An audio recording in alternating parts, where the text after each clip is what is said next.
Hello, everyone. Good day, good morning, good afternoon, or good evening, wherever you're listening to me from. And thanks for coming by and listening to the Leon the Great podcast.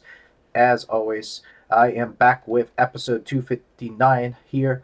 And so I want to go over and let y'all know that I know I missed out a couple days. Even Friday, I meant to post another video slash audio podcast, but then things happened and things got in the way. So I'll just put it that way, this way too. And so there we go. But I am back, and that's all right because I've been just catching up with a lot of things, a little bit of here, a little bit of that, which in this sense I really needed to get back into studying again because if you can't find any job in the local space or at all because things are just getting tough right now with the job market, you're just gonna have no choice but to sit aside and study a little bit of coding. Then which right now I'm just working on web development and taking that time to study it right now because at this point I am studying to have a career change instead of working in as a retail employee. I wanted to work in the tech, more into the tech space, which I wanted to for so long now too. And even the only thing I did as far as tech goes is like electronics retail and then customer service over the phone as a contractor for Comcast. But besides that, I just need some growth under my belt. And sadly enough, though, is I can't even find even good work. And this economy has even sucked still, even before before this current year, the year of the Lord, I should say. And it's not going to get any better within the next 3 to 4 years coming down the line. And as y'all know, or all of you guys know, I really need a shift in pacing and a shift in something very, very new because it is about time to jump onto something else. And that's why when you are in a situation, even especially now, and also the other reason is that I don't want to be babysitting one of my best friends' Discord and also not do anything about it too. Like, and don't get me wrong, it's fun to have like at least a binge watch and on Tubi and Pluto, whatever. But then you also have to ask yourself: is that there's not a lot of productivity in your life, and you got to do something about it. So that's kind of what I'm doing, and I've been studying on websites like such as Free CodeCap, for instance. And while I will say that I did worked on websites like the website I started was W3 Schools when I was back in high school, but I just didn't pursue it that far. And I always thought that the HTML stuff was hard, but I just didn't had that push in me when I was younger.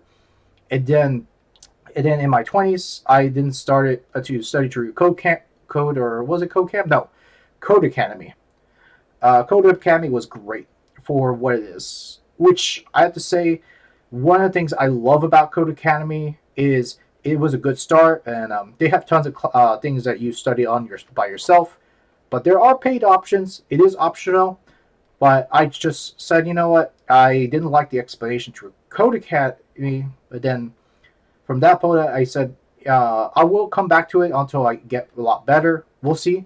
But and also one of the beauties of the internet, and while I say that the internet and the stuff that's been going on lately has had like a very dark turn, I will mind you that things there are still good things that you can find. And besides just the dark stuff that you go through social media, you guys don't have to. Not at all. So, but with that said, I think it's good to step aside a little bit and take time to amp up your skills. And it's not um, it's not a bad idea to step aside a little bit and revise things that you really need to, because it's always good. Because if you think about how people are so negative online and saying, "Oh, uh, the there is no reason for you to learn about coding anymore. Just generate your code, blah blah blah." But then you go over what's been happening with AI and the AI stuff with like the likes of Chat GPT and Claude and all these other programming stuff. You have to understand is that the code that is generated, like can be exaggerated. I will say that it is not perfect. It isn't perfect at all, and even people have said this online was that coding in as a prompter is not is not the best way to be a developer, and you still have to have a bit of knowledge bootstrapped along with side with it too. In spite of like these big influencers saying, "Oh, you don't need a code," but I just go ahead and use free stuff like ChatGPT and Claude and all that to help you out with your projects. I just don't care to listen to it too, and to me, I listen to some of the influencers that basically they don't even know a thing or two about how to properly write code, and that's kind of the thing about influencers is they think they know best when the tools are not there along with them. That's when they become very fragile, and I don't even consider these people to be developers at all when they end up using AI for so long, or they depend on it for way too long.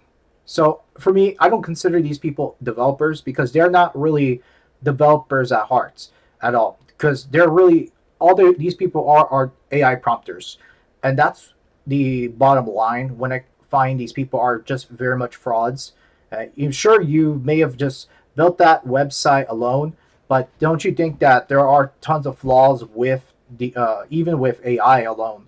They're not sure. I would say that they're meant to be a tool, but they're not meant to replace developers at all because AI can exaggerate, AI can make mistakes, and AI is not the silver bullet to all your problems.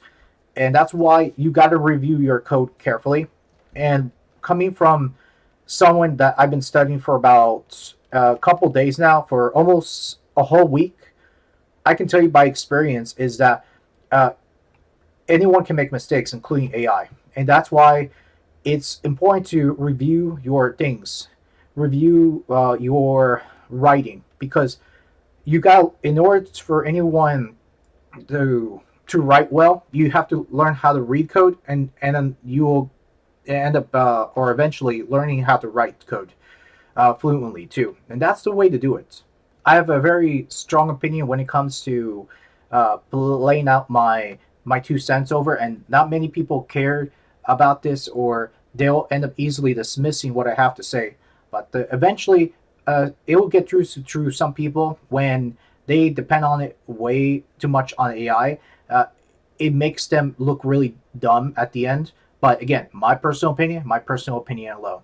So let's get on to today's topic too. And I know I've gone through the introduction too long because some things just need to be said because a lot of people aren't speaking on AI on very harshly enough. And for those of you who think that I'm getting way too negative on the AI situation, I'm not. I'm a realist.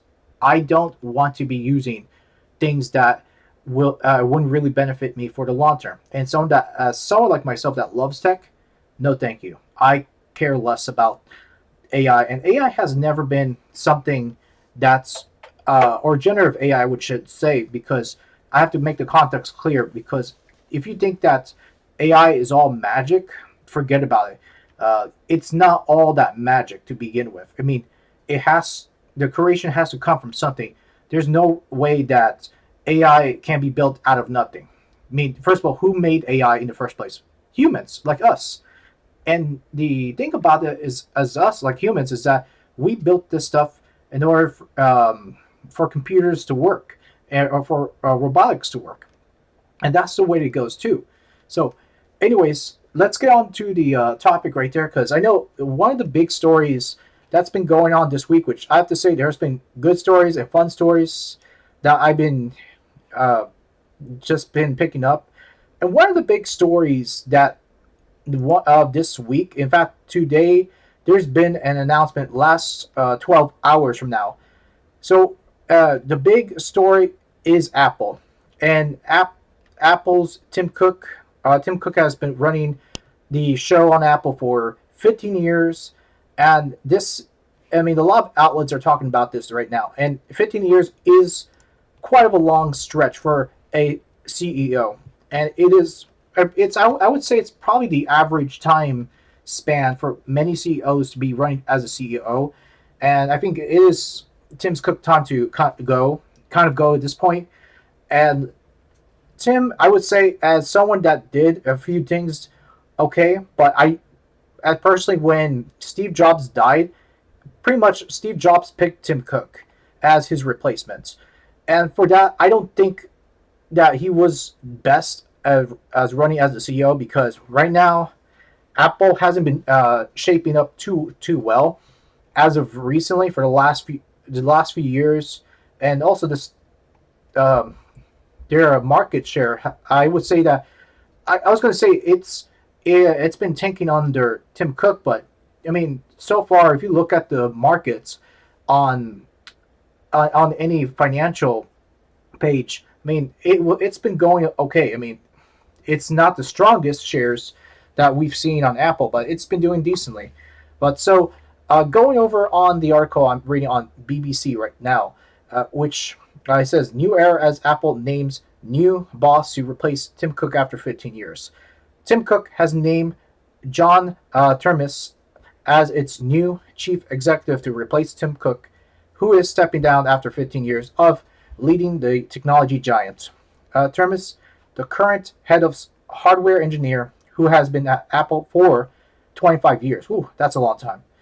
Will take over on September 1st, and Cook will become uh, exclusive chairman. So basically, he's stepping out as CEO, but he is going to be the exclusive chairman for Apple. So he's not completely leaving, but he's just demoting himself as a chairman.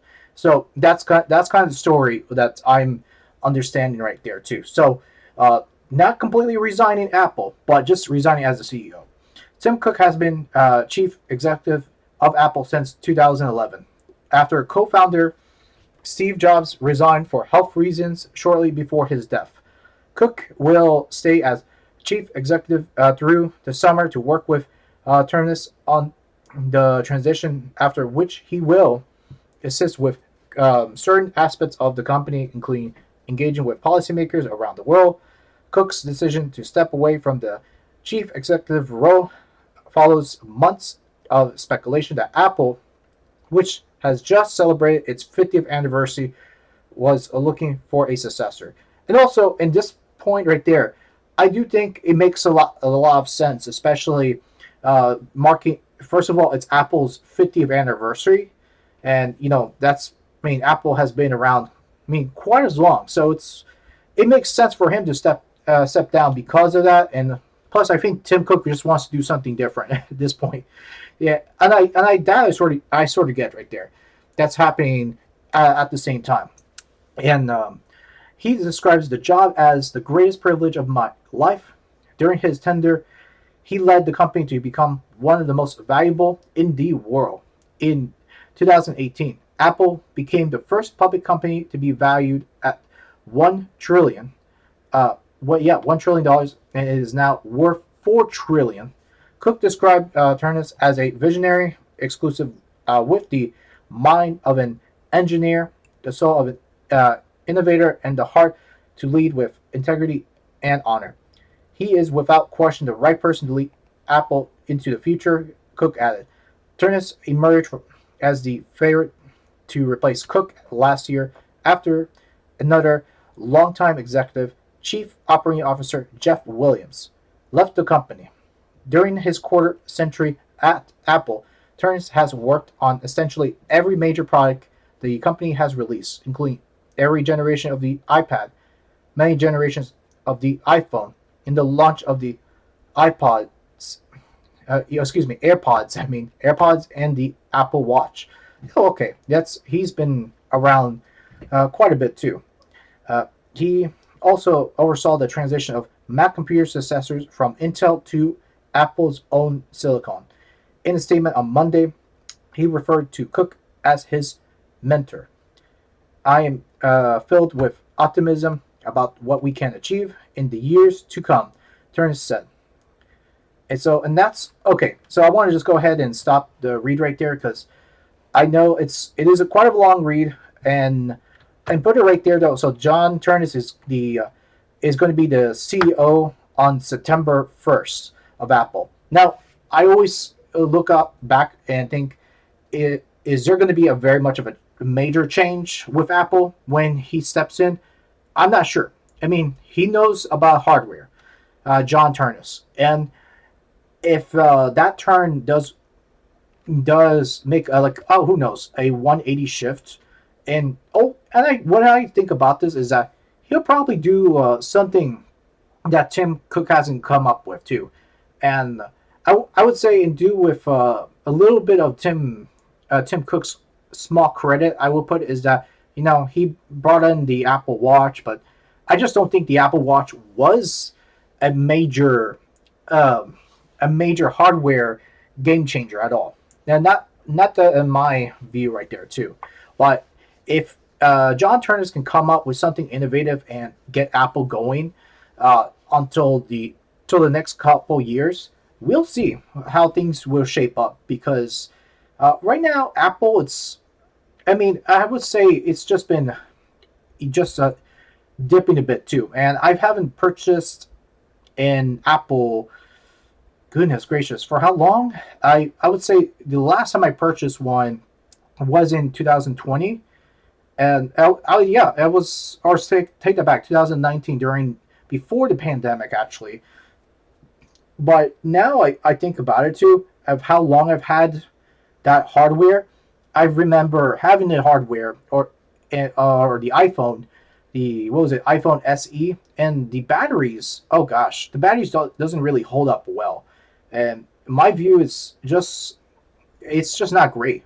And I only wish that they stayed a lot much longer, or have a good battery life, even to begin with too. I'm not saying that it is bad, but in my personal view on this, it should have had a good battery life. But I think in purpose though, Apple is just knows how to run Apple. Just my personal opinion.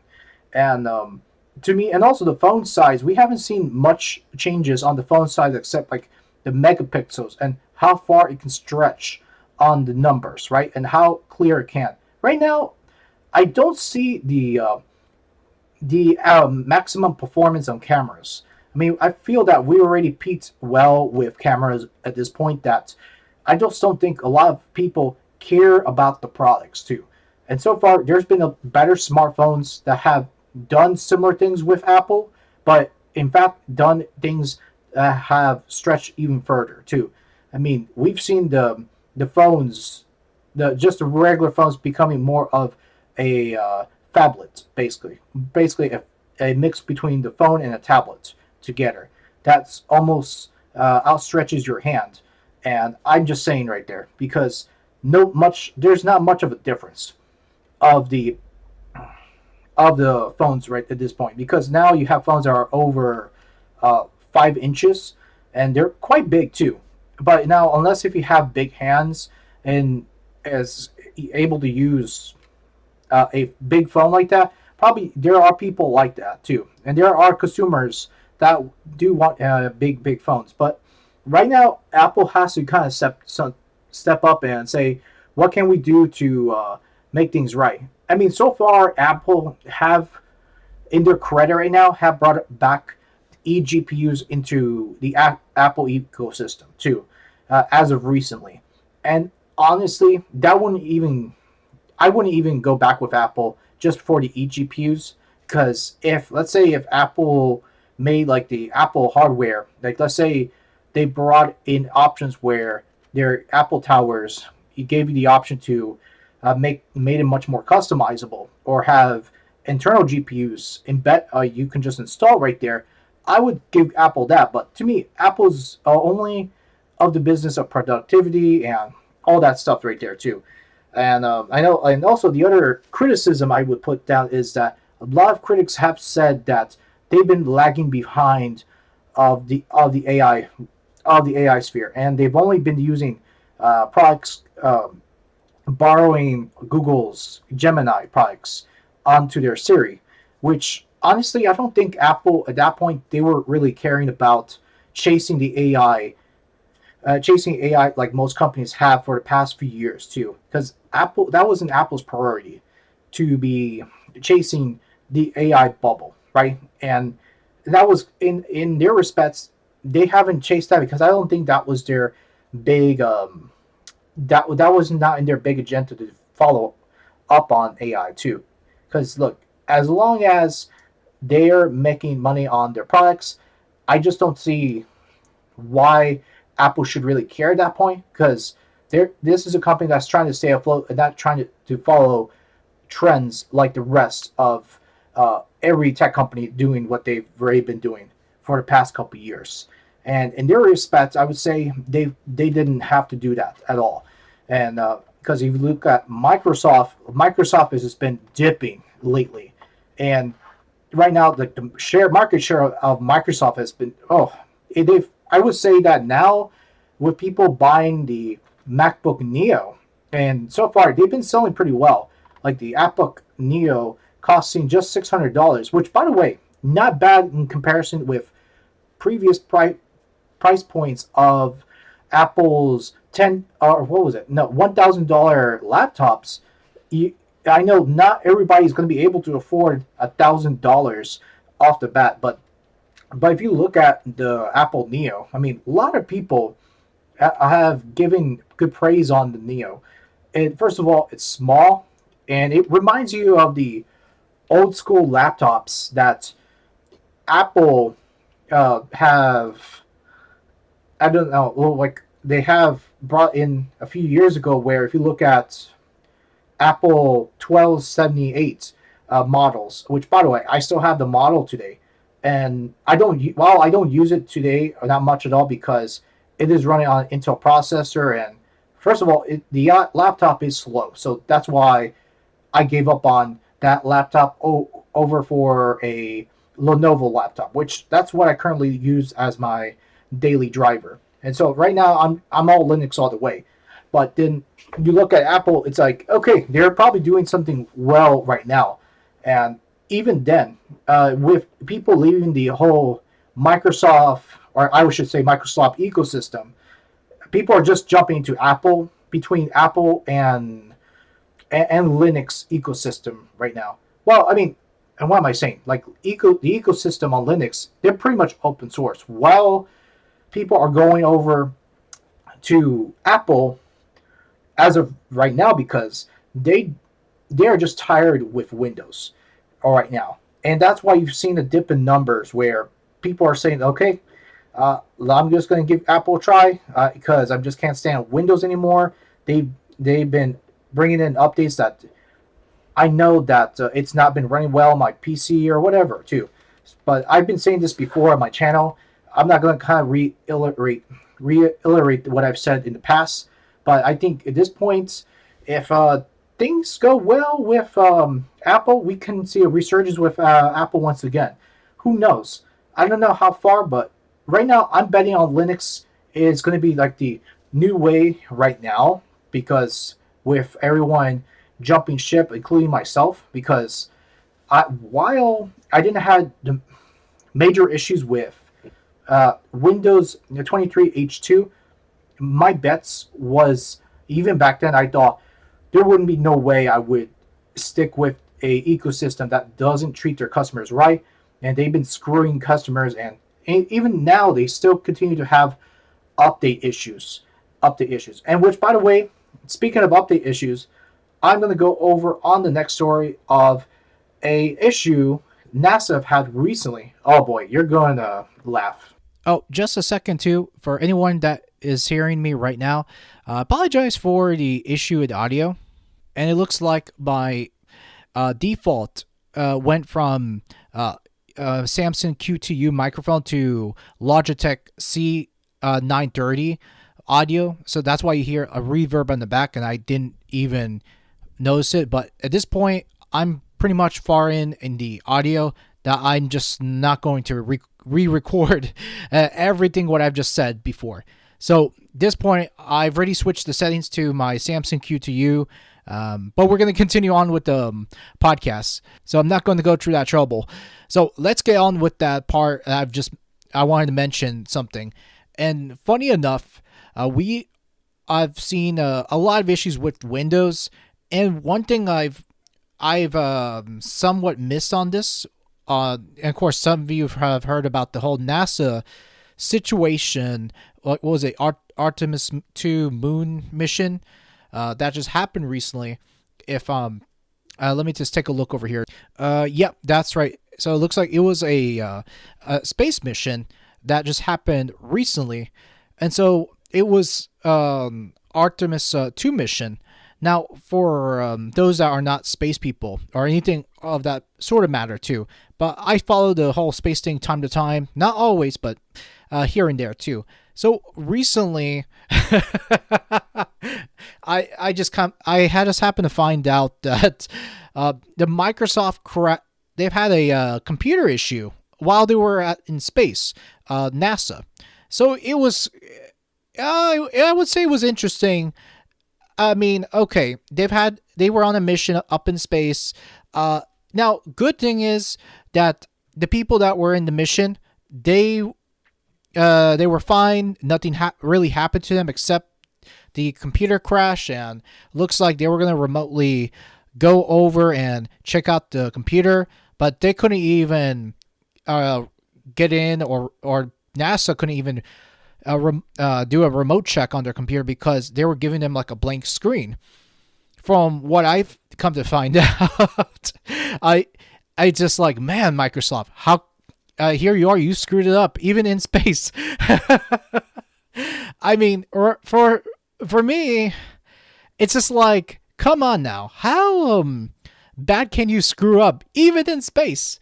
I mean, if it's not on Earth, you probably end up screwing up elsewhere too on any NASA mission. I'm just saying, I think it's just about time that even NASA can just step up and say, all right, well, we're just going to have to use Linux for our space mission instead of Windows.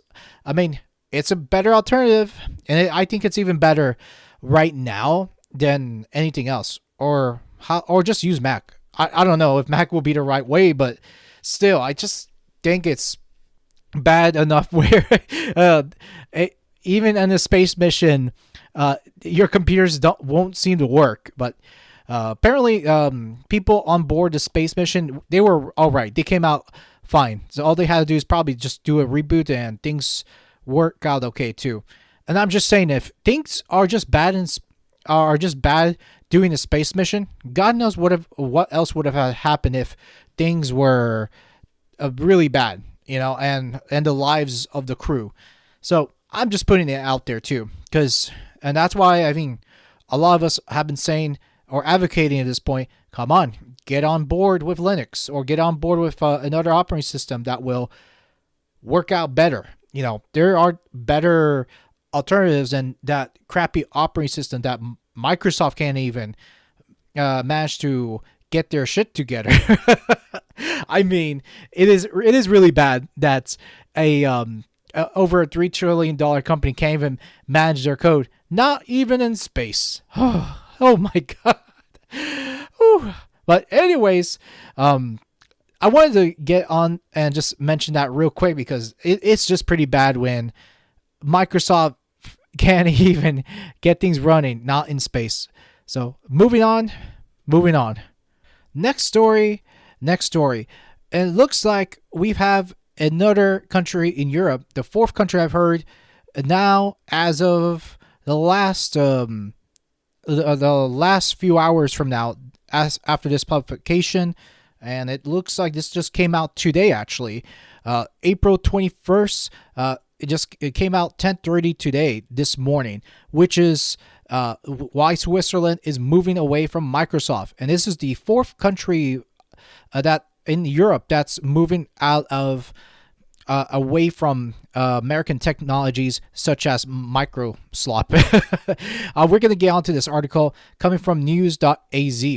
So here it says in the article, Switzerland's decision is rooted in long-term effort to strengthen digital sovereignty, protect sensitive state data, and reduce structural dependence on foreign technology providers.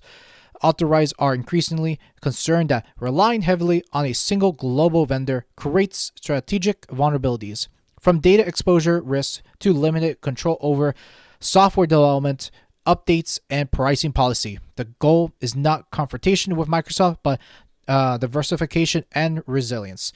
Okay, so getting on with this one right here, and just to hold on the other part of the article, I want to mention this is that a lot of companies, not just companies, but excuse me, a lot of these countries are already seeing what's been happening with Microsoft lately, and Microsoft let me just reiterate, excuse me, Microsoft slop. They've been slopping up. They've been screwing up with so much what's been happening lately, and Switzerland has just seen the fine line and say, listen, this is not good. Then, and at least you're seeing these changes are happening because most the countries in Europe right now, like, they're taking action. And as I've said before on my last podcast, that you got countries like France, Denmark, and Germany are looking for digital sovereignty. And so this is why we're seeing this shift happening. And also, not just that, but your EU is refusing to comply with American tech companies in general. I'm not just going out and just saying this is just a Microsoft issue, or Microsoft, whatever you want to call them now, because at this point they're already seeing they're seeing things that's been happening, especially with the EU. When it comes to the EU, I can't say that they're perfect for everything, but if you give them the one thing they do right with the EU, at least, is protecting European citizens, or the citizens over there, their privacy. And this is what they are good at. At least I can give them that. Looking over right there, and at least the European Union knows what they want to do, especially when it comes to the digital, the digital front right there too, which this is where I'm more focused on. And then you see the United States. You clearly can see that the United States is taking a wrong turn, and especially they're just data mining every single consumer's PC. And anytime you have Windows installed on your PC, that they don't give a shit about your privacy. And while the EU are saying, you know what, this is enough, and enough is enough, and the Swiss government is stepping up, especially when it comes to privacy. They are doing the same thing too. And this is what they mean about protecting your digital sovereignty, which it means the Swiss government wants full control of how its data is stored, processed, and accessed. This includes minimizing exposure to foreign jurisdictions, ensuing transparency in software operations, and maintaining the ability to independently adapt digital systems. It also implies reducing risks associated with geopolitical tensions that could affect access to critical technologies.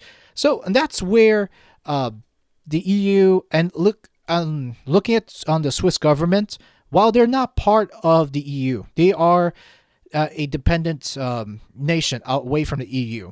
But looking at the Swiss right now, they're just looking at how things are being operated now, and they've been seeing what's been happening, and they're just saying, no, we're not going to be spending all this money on all this micro slop infrastructure.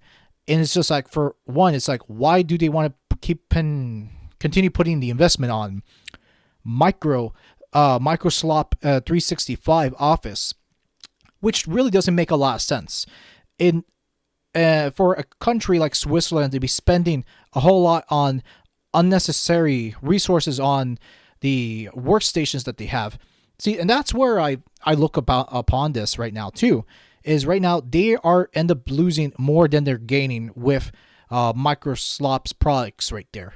So, and that's a smart idea to abandon Microsoft altogether. In my opinion, is that they are doing the right thing. While Switzerland is not a part of the EU, but at least Switzerland are taking a stand and saying enough is enough. Though I will put it this way too: when it comes to the Swiss privacy, look, the Swiss may have their own issues when it comes down to the privacy front. Though I remember that reading about Switzerland having to be very, very neutral. Now, I don't know about how their neutrality works because who knows if they're 100% neutral as a country.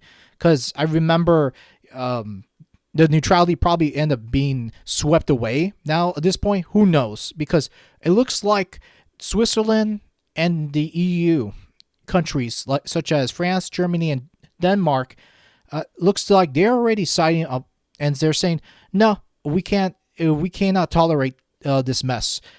And they're looking to going open source and switching over to like main Linux kernels, which is smart because even with open source software, they're not having to spend not even a cent or a dime to anything. They just don't want to. So that's why they're just like, okay, we are getting out of there and going over to open source. And realistically, they want to do this. And it is a smart idea, especially when I've said before on the last podcast, where I think it was Lyon, France. And what I mentioned before is that they, I don't know when France is going to go into open source. Right now, what I heard is Lyon, France is going in on Linux. Now, I don't know what distribution of Linux they're choosing to switch over, or nor do I know when that switch is gonna be in the EU. But right now, you got a lot of government municipalities and government entities in Europe that are just facing that decision and saying, okay, we've got to make the switch because enough tolerating with American companies. And they already understand now that America is not for privacy, and they know that they're spying on a lot of individuals. And if you look at everything that's been happening recently, America has always had a history in spying, and it's nothing new at all. I mean, this has been going on for a very long time, even before the Snowden revelations. This is just to be fair, and they've always collected everything that what we do online and anything that we've done probably offline. Because if you look at our devices, especially with Apple or Google, they're always spying on consumers. And this is nothing new. And now if you're in the whole spy games or the whole spy the whole spy dramas, you'll understand what I'm talking about. Because also, you got to know that having to adopt open source is a very smart idea. And now the decision, we're going to get into it deep onto the article about the Switzerland's decisions. And we're going to continue reading on forward because I know this is another long article. I'm not going to get too deep onto it, but you guys can read the rest for yourself. So the link is going to be in the description, as always, in the show notes. The important part I want to go over is how does data security factor into the decision, which in this article states data security is central. Governments are increasingly concerned about where data is stored and who can access it. Using software from foreign companies may expose sensitive information to external legal frameworks. By reducing resilience on such systems, Switzerland aims to strengthen data protection and maintain tighter control over state information. This is part of a broader European trend, and according to this, it says yes, across Europe, there is a growing push for technological independence, particularly in response to concerns over reliance on US and other foreign tech giants. Switzerland's move aligns with this trend, even though it is not an EU member, just as I said before. And what does this mean for Microsoft? And for that, it says, for Microsoft, Switzerland's strategy highlights a broader challenge. Governments are becoming more cautious about vendor dependence, while Microsoft remains a dominant player, especially with products like Microsoft 365. It may face increasingly competition from open source ecosystems and pressure to offer more transparency and flexibility. So that's pretty much what it says. And I think, like I already stated before, they don't want any more dependency coming from America. I mean, they understand that America has no real strength at all, and it just shows that a lot of these countries know that we've become such a weak player in the global sector. And now, do I think it is political? I would say this decision is partly political, but looking at the bigger picture, Europe and the rest of Europe are just saying enough. This is enough. Even Microsoft don't even know what they're doing, and even they're paying attention to us, especially where Microsoft.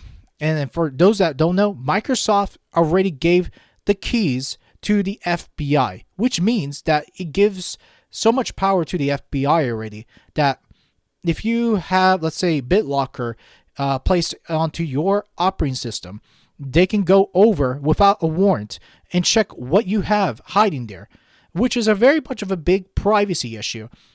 And so they're paying a lot more attention. And who knows what's going to be the fifth or sixth country to make the switch. I'm not doubting this at all, because this is going to be a trend that we're going to see more and more. And that's why during the beginning of the year, I even said, stated on my previous statements on YouTube, and I've said that I am done with Windows. Now, unless if you're working on a computer system over your work that still relies on Microsoft products, then you're not fully escaping Microsoft clutches. Unless if you're working on a local office that still runs on Windows, yeah, good luck having to deal with office issues on a local level. Just saying. All right, everyone. So this is it for episode 259 of the Lean Great podcast. I hope you enjoyed the segments that I've talked about in today's show. Leave your thoughts down below on the comments if you're listening on YouTube, or if you're on a podcast platform of your choice, such as Spotify, Apple, Podimo, or whatever podcast platform or on that you're listening to your device. Wherever you're listening to me from, thank you so much for taking the time to listen to me. I appreciate it, every single one of you. I hope you have a good day moving forward and a good week ahead. There will be more to come here on the Lean Great podcast. I'll be speaking more soon. Take care.